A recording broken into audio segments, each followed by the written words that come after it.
I think the way forward is really an holistic approach where it's not just the police who are the ones that appear to be those that are given this mantle of catching them, dealing with them, sending them to court, and well, in the end, the last course is obviously prison, but that's not the right place for these young kids.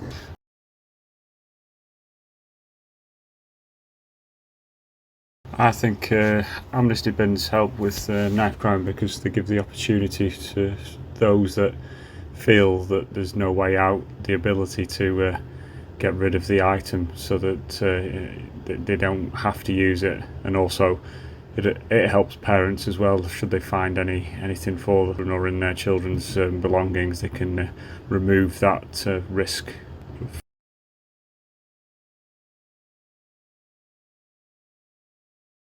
So it really needs all of the schools and your communities and your hospitals and all workplaces everywhere to all come together to denormalise carrying a knife and help families that are in need of that help and support, to show that those children that it isn't the right thing to be doing, and if they are being asked to move in that direction and be in those gangs, to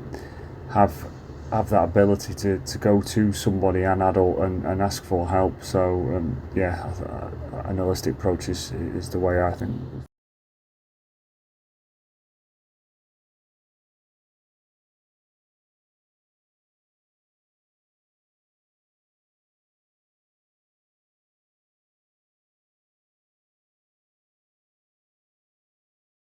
There aren't enough police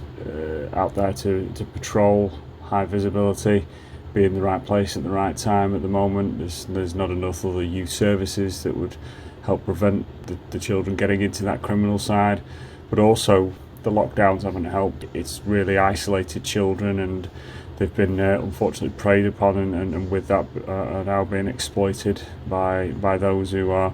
very clever at it and are able to use those children to their advantage, and unfortunately the nature of the CSE and the CCE across the country has been born of that, and now the children need to protect themselves, and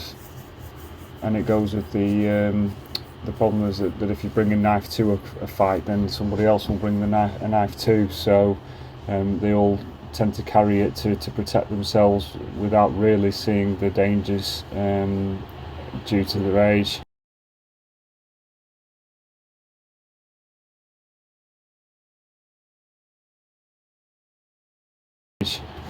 You have to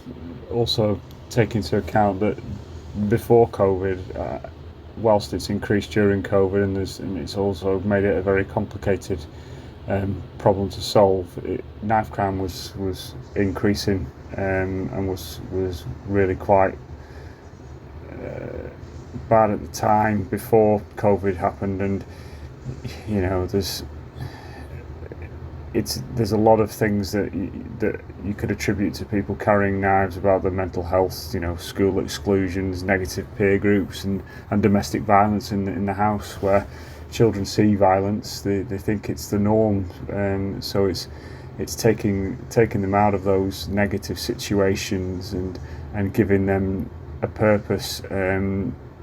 giving them that positive change, that need. So, and if you meet those needs, their world can change for the better. Unfortunately, that is different for every child, so there's no one thing that fits all.